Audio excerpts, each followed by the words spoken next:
Before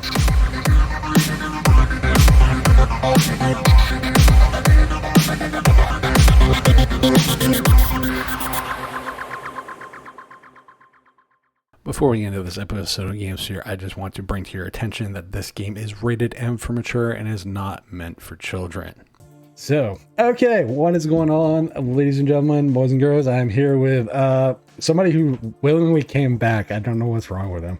I know. What is wrong with me? I come back for abuse from you. I would never, ever give you verbal abuse. I'm the one that put the What Does the Fox Say song in your head before we started, so you're welcome for that. You're welcome. Yes, and all I gotta say is thanks, Ryan. Thanks, Ryan. Yeah, man. Totally thank you.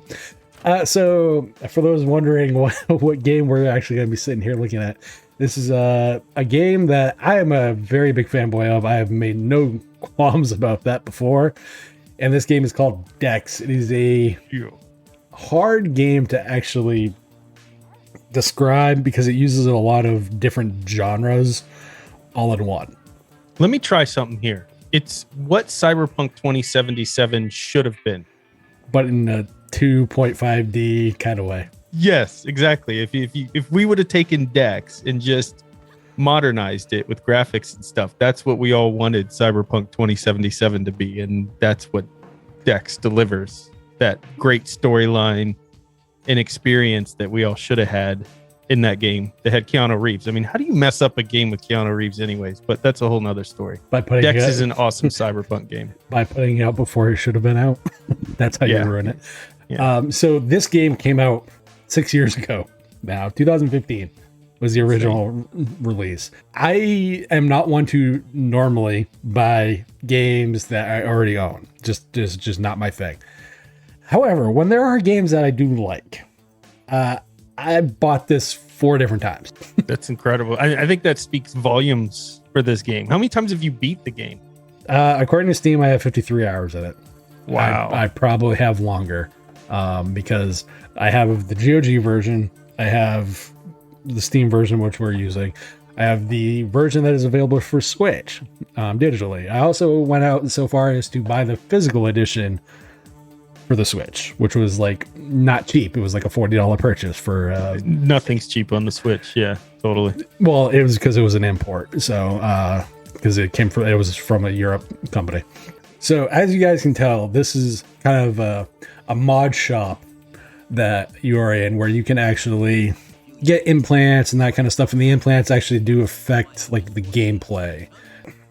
One allows you to breathe like poisonous atmospheres. Another gives you a double jump. Another, makes you immune to electricity and just improves your hacking and just a bunch of other different stuff you can do.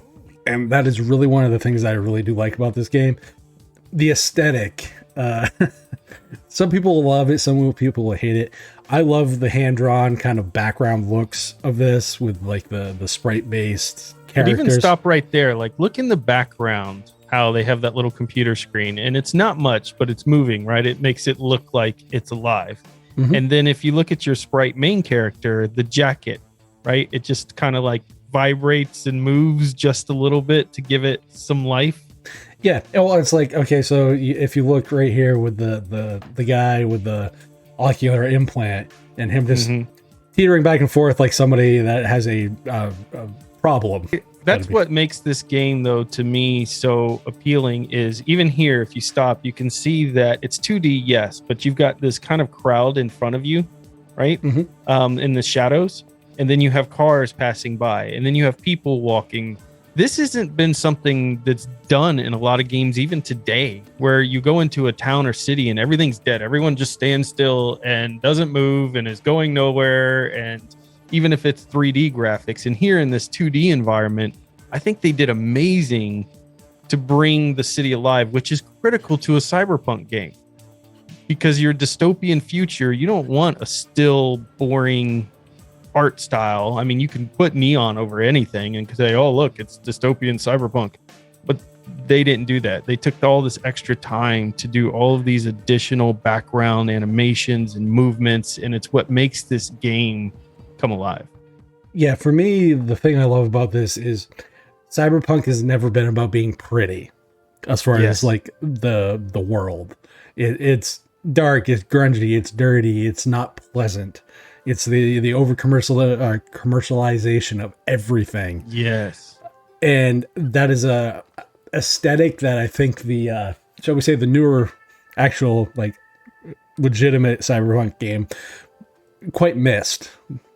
Like it's there, but it's not, it doesn't feel as lived in. Like, I mean, you see bums and people who are disadvantaged, like this guy right beside Dex. They're down on their luck, but he's got an implanted arm and that kind of stuff. You have you have this guy. Well, let's talk about this for a second. The voice acting in this game, I thought was extraordinary. Like in the first beginning scene, you come across a gang and it's kind of part of your tutorial piece. And the dialogue just blew me away. I was expecting something campy or no voiceovers at all. You just read text. They did great here with the voiceovers in this game, which blew me away. Yeah, see, that's the thing. Like there's a lot of things in this game you wouldn't expect. So a lot of people wouldn't expect voice acting. The voice acting, for the most part, is very, very good. There's one character that drives me, this is a personal thing, drives me up the wall, but it fits the personality. But it's just like the voice. It's like one of those people you meet in real life and they just kind of grate on you by them talking. It's kind of like that WWE thing where they say some wrestlers play the heel, I think they call it, or something like that, where it's their job to be annoying and obnoxious. But I feel like they probably were trying to capture that in that character. But I think the dialogue in this game, which again gives it its RPG element, is fantastic. And the voiceovers, again, add that new level to it. This gaming company who made this, which is Dreadlocks LTD. Way ahead of its time, I think, in the 2D space for what they did here. Do they have any other games they released? They had a couple of mobile games. Interesting. Before this, and then they had tried kickstarting a game called I want to say it was Ghost Hunter or Ghost something. It was, they were going to go to a haunted location, like supposedly haunted location in the real world, and make a game based around that actual physical location and have it be like a horror game. Unfortunately, I don't think it went anywhere, but that was the last game I know of them making. I could be wrong because I know they have a Dreadlocks mobile kind of branch that they use, so they might have put other stuff out on mobile. It makes me sad because when you click on them in Steam and you look at their other games, it's all Dex, except there's one thing called Mimpy Dreams, which is a free game that their publisher has some credit with. But other than that, this is it. And I feel like, how have they not created a ton of games to get to this skill level of Dex? Because if you can't tell, this is probably my number one favorite. It's up there in the top 10 because I just thought of Deus Ex. It's up there in the top 10 of my favorite Cyberpunk games ever released. Probably in the top 3 games because it's just so well done all around. And the fact that they don't have a ton of games under them is shocking. If you like Cyberpunk, you need to play Dex. That's how I learned it, because I asked Matt. I said, "What's the best Cyberpunk game to play?" He's like, "Dex. Get Dex." I was gonna say, I love this game to no end. The main story is, even with exploration, it's not a long, like uber long, like action RPG. It's maybe 15 hours. If you really all you're solely focusing on is kind of the main story, like you'll have to do some side content to actually experience kind of more of the game as far as where everything goes and whatnot. But there are side missions too. Yeah. You have a main storyline in side missions in a 2D sprite game. And this is crazy. And so, like what I brought up right here, an open world in a 2D, 2.5D game. This is what I loved about it. So like this map, it allows you to kind of fast travel though, like different sections of town and that kind of stuff. So much that I love about this because it ticks so many genres that I love. I'm a big Cyberpunk fan. Even for all the flaws on the big game, overall I still enjoyed it. But I still enjoyed comparing the two. I still enjoyed Dex more. Right. It feels more of a legitimate, lived-in, dirty, grungy cyberpunk world. The music is something I love to no end because it's minimalistic.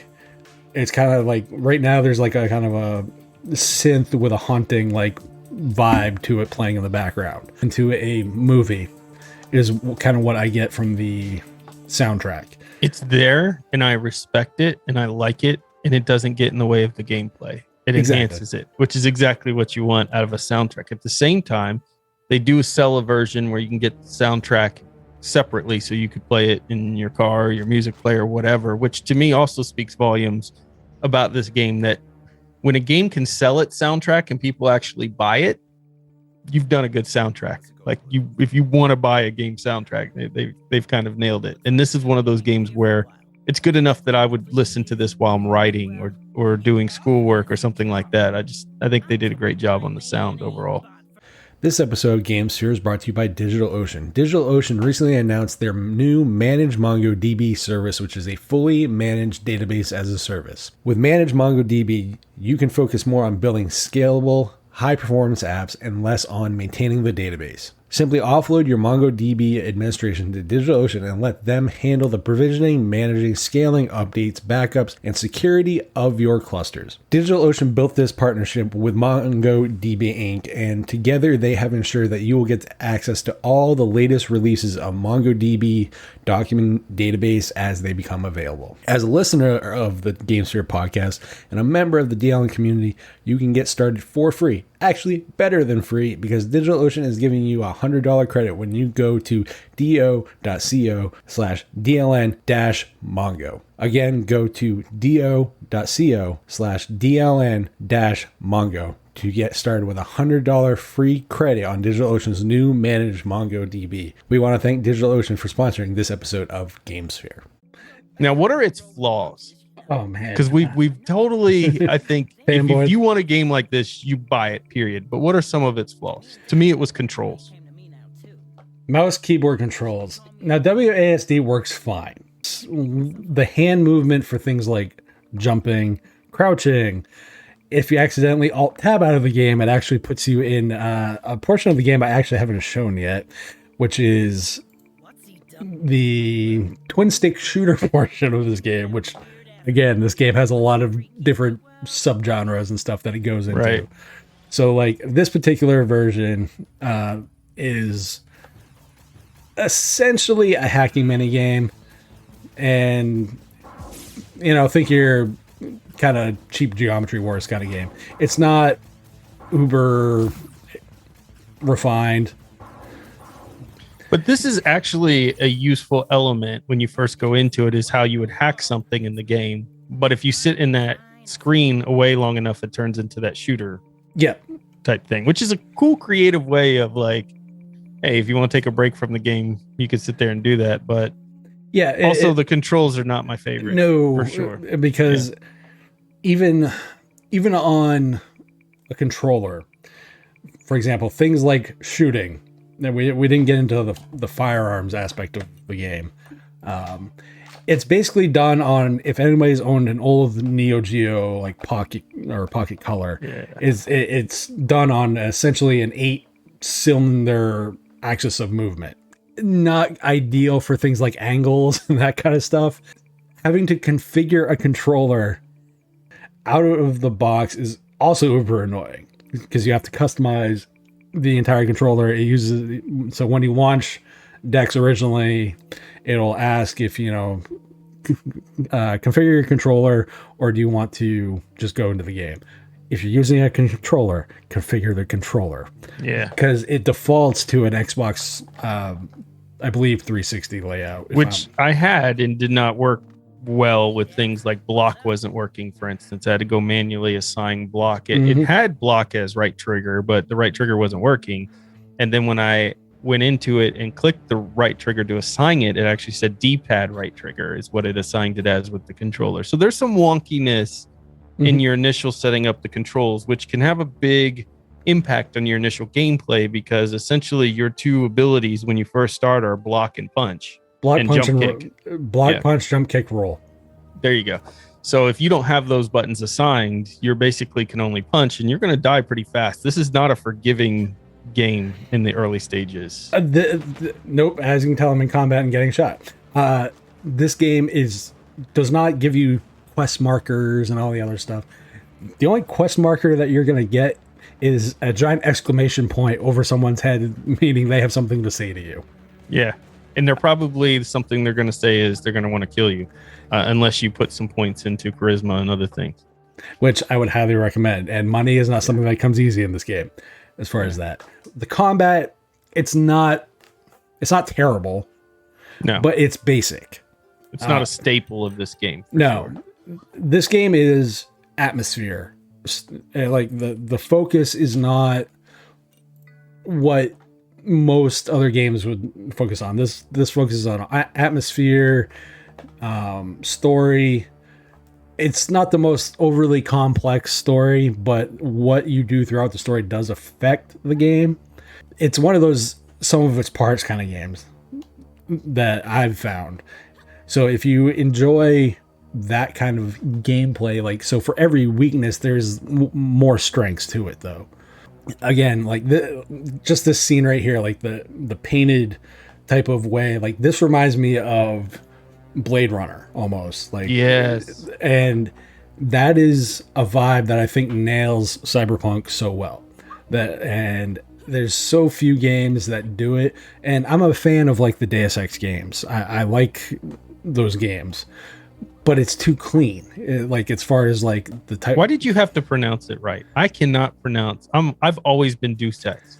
It's always Deus Ex to me. It will always be Deus Ex to me. I mess it up every time, and now you had to show me up and actually pronounce it correct. It's Deus Ex or something, right? Like Deus Ex. Deus Ex. Nah, I'll never get it right. You can make fun of me for that for the rest of our friendship together, but I will make fun of you anyway, so it's all good. What would you say is probably one of your biggest other criticisms besides the controllers, though? Which it can be a very big hamper to the game, not gonna lie. Yeah, if I was to criticize anything, obviously the controls we mentioned, and then it's the combat. The combat isn't my favorite implementation when you compare it to something like Cyberpunk 2077 or Deus Ex or Deus Ex, whatever you want to call it. The combat's nowhere right kind of matured or worked out. It's more of like they spent all their time in this game where most games fail. They spent all their time in this game on aesthetics and movement and making the sprite look very vibrant and alive. Mm-hmm. And all of the things that you see most games in this kind of 2.5D genre fail at, this game fixes. The one thing that they really didn't do well, in my opinion, was kind of making combat really fun. It's there. It's not terrible. It's not like it takes away from the game, but it doesn't add anything to it either. Now, some people might not like care for certain animation, like the running animation looks like they have a stiff back kind of deal. Again, some of those are probably mostly aesthetic choices or implementations based on the game engine more than anything else. Like, you know, if you duck and move, you're just like this little kind of weird, like squat running animation kind of deal. Yeah. It's always been the aesthetic and the nailing of the overall atmosphere that has made me really go through and play every nook and cranny of this game so often. I have at least 5 playthroughs on this. This doesn't count the other copies that I own. I think that speaks volumes for itself. The only other thing I want to mention too is, what about character customization? That's really weak here. It is actually there. Well, it's there, but I'm saying, like, looking at your physical character after you've augmented them, they don't look much different. No. There's no like Final Fantasy X kind of deal where, like, if you change a weapon, you'll notice the weapon change kind of deal. Exactly. Like, you're not going to see that. But character customization is there. So, like, you get typical skill points. You have endurance, melee, range, hacking, lockpicking, charisma, AR, and barter. AR is the augmented reality. Yeah, is the hacking mini game with the twin stick shooter stuff. Oh, see, I didn't even know that. Okay, that's what that skill's for. Okay. Yeah. And ideally, just going to say charisma, lockpicking, and hacking are your best options. Nice. Give them good tips to be successful in the game as well. I feel like augmentation in a cyberpunk game is critical, and being able to see those augments would take this game to an even better level. Like if they were going to release Dex 2, I'd want to be able to create my own character and customize them. That's something Cyberpunk 2077 got really right, I think, is the ability to customize all kinds of crazy things and augments and be able to see them. Because to me, that's part of the world of a cyberpunk game. Yeah, so you do have the ability to have augments, obviously, but like you said, you're not going to notice them. See them, yeah. So in this particular one, you'll see like augmentations. I don't have any available. This is a really early portion of the game, though, and it allows certain abilities, like I mentioned before. So for what they were going for, though, I think having a fixed character makes sense. One thing I forgot to mention about the voice acting is that you're not gonna find Dex outside of cutscenes talking. Yeah, true. Some people will hate that kind of silent protagonist approach. Others will like it. I personally really don't care one way or the other, and I'm gonna die here. So Ryan can make fun of me. I thought you were good at games. Better than you. No, are you though? Because I don't remember dying here. I haven't gotten there, but I haven't died there either. For me, this is one of those games that I will always come back to because I don't think the aesthetic will ever be uninteresting. And there's so much to explore for a game that is really, it's an indie 2.5D cyberpunk game. So when you buy it and you go into it having really low expectations and being really honestly kind of blown away by it, because this game goes for like, even normally it's not that expensive. Like normally it's around $20 and I think it's like 25 with the soundtrack. It's worth every penny. Yeah. But I've seen this game for as low as $1. Whoa. And if you see this game for $1, pick it up. And yes, this is a very rated M game. Yeah. Let's be clear. Cyberpunk is meant to be rated M. It is not a game you want to play with your kids. Yeah. No. The subject matter is very dark, very dingy. It talks a lot of different themes. And is that what attracts us to Cyberpunk, though? Is this idea that, to me, because I'm like, what is it that I love about the Cyberpunk world? It's kind of, to me, it's about all the converging of all the things that we see in a way wrong with society, right? The fear of computers taking over, the fear of corporations and their greed, the fear of living right out in the streets and trying to survive. Like, I feel like this game captures all those elements that make me love Cyberpunk. I don't know what it is for you, but to me, it's kind of a prediction of this is our future 10 years from now type of concept or idea. Yeah. For me, it's very much a warning of what can happen with over commercialization and things left unchecked and unconcerned. And be it corporations, politicians, whatever, and technology in general, and not even so much an over reliance on it, but just a over commercialization of run amok companies and individuals, and shows kind of the evils that can happen with that. You have a lot of very in your face kind of stuff happening sometimes with this in this game, and you're like, how does that work? Honestly, what this reminds me of is Cyberpunk reminds me of watching the movie Idiocracy. Interesting. That's a documentary at this point anyways, but yeah. For those that don't know what I mean by that, is it shows me as a warning of what happens when there's an over commercialization of run amok everything. Doesn't matter if it's companies or people or whatever. Right. Because in this particular instance, Cyberpunk is trying to be, find the perfect body and, enhance your weaknesses and all that kind of stuff through augmentations. You can fix all your flaws. Yeah, you can fix all your flaws. And in a movie like Idiocracy, which Cyberpunk reminds me very much of, is probably why I like Cyberpunk so much, is the fact of, if you look at like the courtroom scene towards the beginning of the movie, what's all over his sleeves and shirts, it's like it'd be Sponsors. like sponsors. Yeah. So it's like looking like at like a Billabong t-shirt or anything like that, and that's what it reminds me of, because it's the over commercialization of stuff. This episode of Gamester is brought to you by Bitwarden. One thing we can do to protect ourselves is having a unique password for every online account we have. I've been using Bitwarden for a while now to do just that. And not only helps me keep track of my many passwords I now have, it includes a random password generator, and you can set the length of special characters and so much more. Better yet, it's 100% open source, receives third-party security auditing, and you can get started for free by going to bitwarden.com/DLN. Want some of their premium features like 1 gigabyte of file storage, Vault Health reports, or just to support the project? It starts at only $10 a year. Jump over to bitwarden.com/DLN to get started with your free account now. I think this game lands that atmosphere very well. For me personally, this game is easily an 8.5 or 9 out of 10, which is a very, very high rating in my book. I would put this as you must play if you like Cyberpunk 100%. Yeah, totally. Like for me, this is, if you enjoy Cyberpunk in any way, shape, or form, this is the game to get.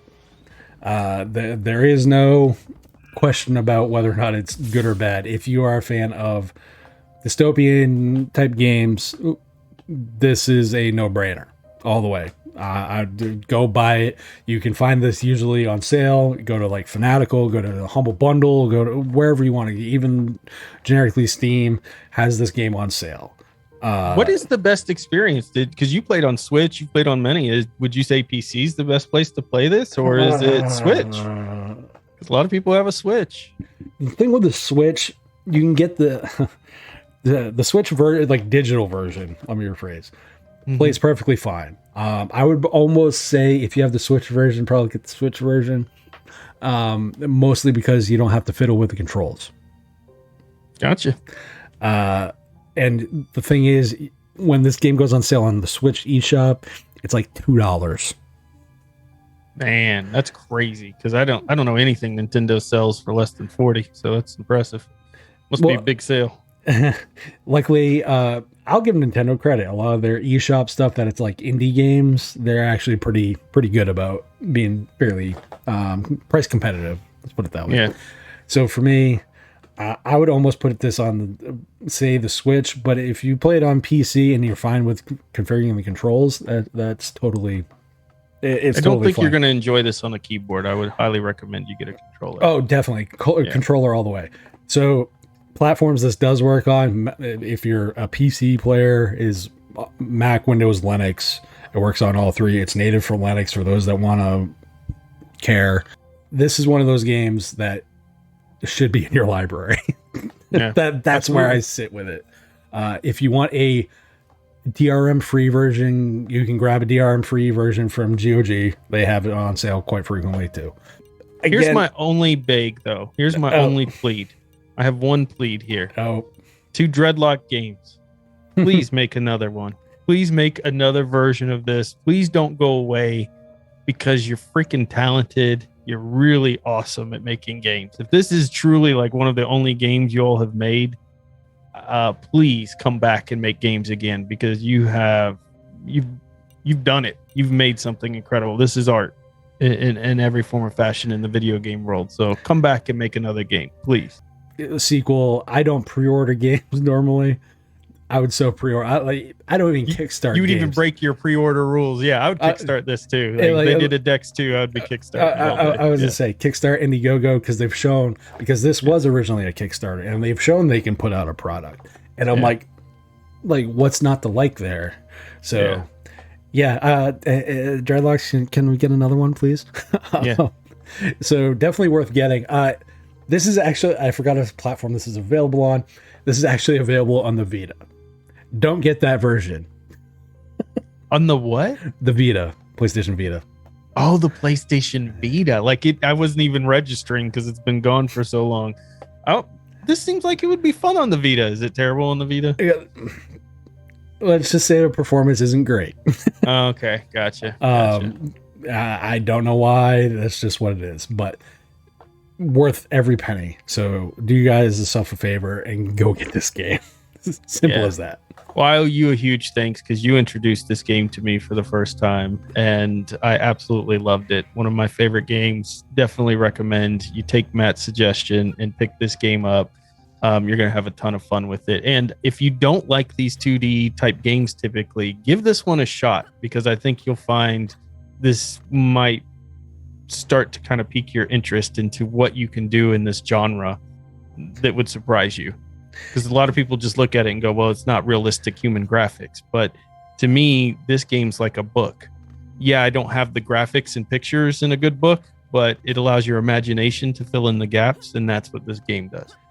So just as an example, for some older DLN listeners, Zeb didn't even hate this game. Wow. Whoa. I didn't even know. Maybe I remember that. Maybe not. I didn't remember at this moment. But Zeb not hating a 2D game is shocking. Shocking. What's your overall rating? Ooh. Out of 10. Do I fanboy or do I not? No, I can't fanboy. Out of 10, I'm going to give it an 8.5 because the controls support innovative games. Because really, that to me is what this game is. Yeah, I agree. And thanks for having me back on again, Matt. I can't believe you decided to have me back on. But guess what? Next time I'm back on, you're going to have to shock me with the game. Like, I want to be surprised at the pick. I don't want to know nothing about it. That's your mission for next time I'm on the show. Can you find something so obscure that I actually enjoy? Is that a challenge? It is. The gauntlet has been laid down. The white glove has been smacked across your face. You, sir, have some work to do. You, sir, I already have a game 4 that I can think of. Oh, yeah? Already? Already. Yeah. All right. Well, I look forward to it, man. Well, it's because it has certain elements of this game just in 3D. Whoa. All right. I'm intrigued, man. Next time. We'll do it. And with that, we'll catch you guys on the flip side later. See you, everyone.